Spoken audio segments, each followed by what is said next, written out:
अरे आइए आइए बहन जी, बैठिए। नमस्ते। नमस्ते। कैसी हैं आप? मैं ठीक हूँ, आप सुनाइए।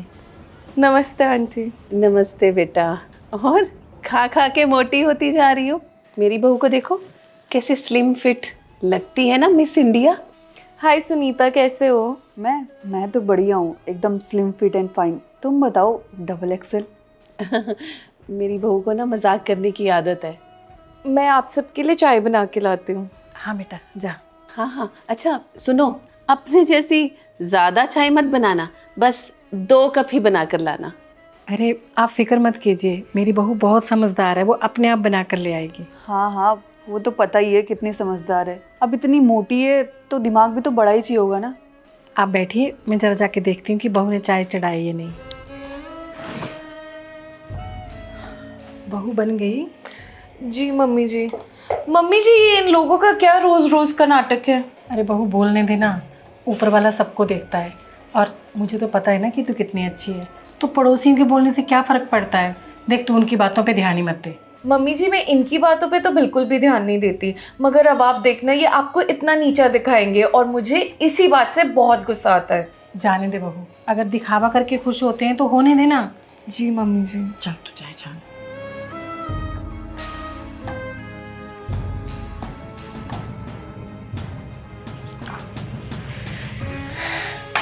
लीजिए बहन जी चाय।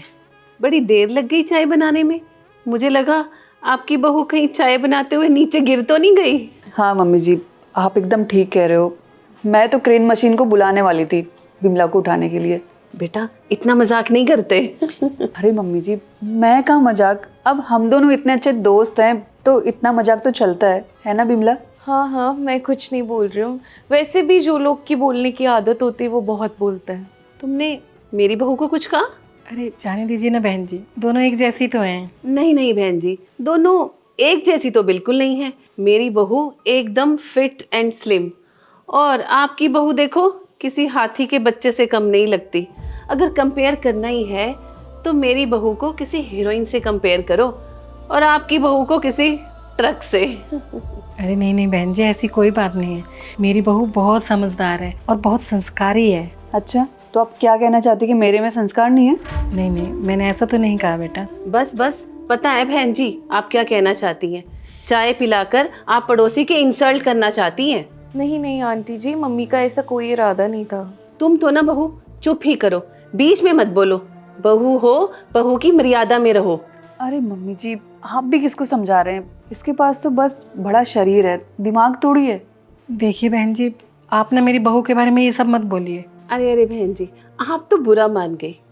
आपको तो बताया था मैंने, मेरी बहू को मजाक करने की आदत है। और आप तो वैसे भी जानती हैं कितने बड़े खानदान से आई है मेरी बहू, और अपने साथ दहेज में कितना कुछ लेकर आई है।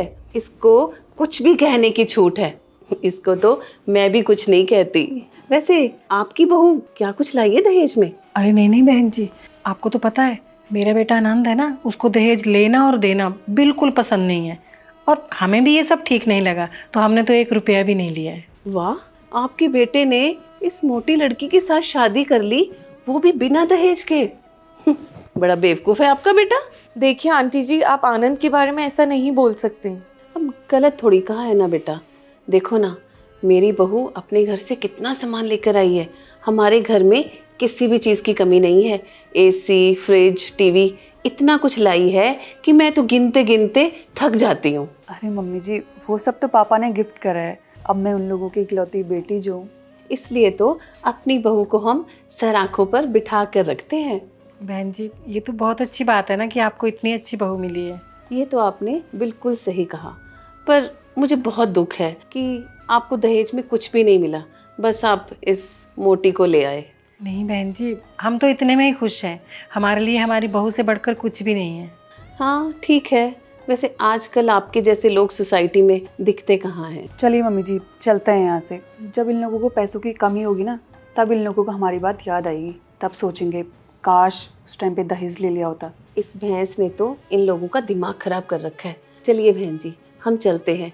वो क्या है ना कि बहू के घर से 55 इंच का नया टीवी आने वाला है, बस वो ही लगवाना है हमने अभी। वैसे आप लोगों के घर में टीवी है? अरे बहू, किन से पूछ रही है? इनके पास कुछ भी नहीं है, इनके पास बस अपनी खुददारी और आत्मसम्मान है, क्योंकि दहेज तो इनको लेना नहीं था। चलो मम्मी जी चलते हैं, वैसे भी इतने छोटे घर में मेरा दम घुट रहा है। चलिए बहन जी, अब हम चलते हैं, मिलते हैं बाद में। जी नमस्ते। देखा मम्मी जी, मैंने आपको बोला था ना, ये बहुत दिखावा करते हैं, पड़ोसी के नाम पे कलंक है। कोई नहीं बेटा, ऐसा नहीं कहते, ऊपर वाला ना सबका हिसाब रखता है। पर मम्मी जी, बेटा अगर हम लोगों के साथ अच्छा करेंगे ना तो भगवान हमारे साथ भी अच्छा ही करता है। जी मम्मी जी।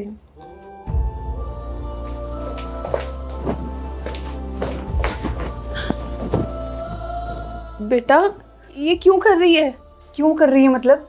मम्मी जी मैंने आपको दहेज दिया है, और दहेज देते टाइम क्या बोला था मैंने आपको कि इस घर का कोई भी काम नहीं करूंगी मैं, इस घर के सारे काम करेंगी आप। और हाँ, आपका जितना भी सामान है ना सारा पैक कर लो। आई बात समझ में? पर बेटा किस लिए? क्योंकि मम्मी जी अब हमको आपके साथ बिल्कुल नहीं रहना है, और वैसे भी आपके लिए हमने नया घर ले लिया है और वो है वृद्धाश्रम। अब एक काम करो, अपना सारा सामान पैक करो और निकलो इस घर से। आई बात समझ में?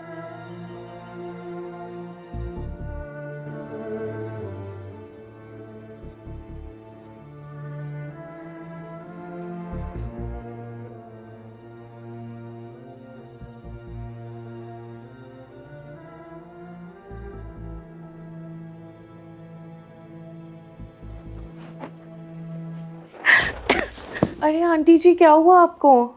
बहन जी सब ठीक तो है ना, आप रो क्यों रही हैं? बहन जी, मेरी बहू ने मुझे एक दिन की मोहलत दी है कि मैं घर खाली कर दूं, नहीं तो वो दोनों मुझे घर से बाहर निकाल देंगे।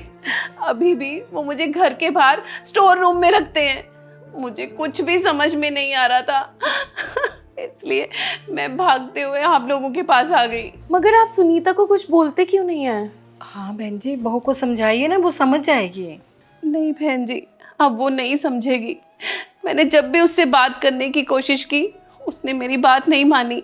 वो मुझे हमेशा यही बोलती थी कि मैं अपने घर से बहुत दहेज लाई हूँ, और अगर मैंने उसको कुछ बोला तो वो सारा दहेज लेकर अपने घर पे छोड़ आएगी। उसको मैंने जब कोई काम बोला उसने मुझे हमेशा यही बोला कि मैं सारा सामान लेकर चली जाऊंगी।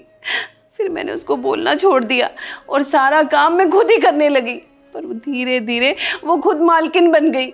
उसने मुझ पे हाथ भी उठाया। मैं इस घर में नहीं रह सकती, मुझे इस घर से निकलना ही पड़ेगा, नहीं तो ये दोनों मिलके मुझे वृद्धाश्रम छोड़ाएंगे। पर बहन जी आपका बेटा कुछ नहीं कहता? वो तो जोरू का गुलाम बन चुका है। देखा बहन जी, मैंने कहा था ना आपको कि दहेज के लालच में मत पड़ो। अब देख रही है ना अपने अंजाम। इसीलिए कहते हैं कि दहेज ना लेना चाहिए और ना देना चाहिए। आप ठीक कह रहे हो बहन जी, मैंने दहेज का लालच किया इसलिए मुझे ये सज़ा मिल रही है। देखिए, आपने दहेज लेके बहुत ही गलत किया, मगर आपको आपकी गलती का एहसास हो गया। पर सुनीता, उसको उसकी गलती की सज़ा मिलनी चाहिए। उसने आप पे हाथ भी उठाया और आपको घर से बाहर भी निकाला, ये बहुत ही गलत बात है। आप चलिए और उसके खिलाफ़ आवाज़ उठाइए, हमें उसके अगेंस्ट कंप्लेन करनी चाहिए। बहन जी, आपकी बहू बहुत अच्छी है। बेटा मुझे माफ़ कर देना, मैंने तुम्हें बहुत भला बुरा कहा। कोई नहीं आंटी, मगर आइंदा से किसी का मजाक मत उड़ाइएगा। हाँ बेटा। चलिए आंटी, अब हम चलते हैं। चलिए बहन जी।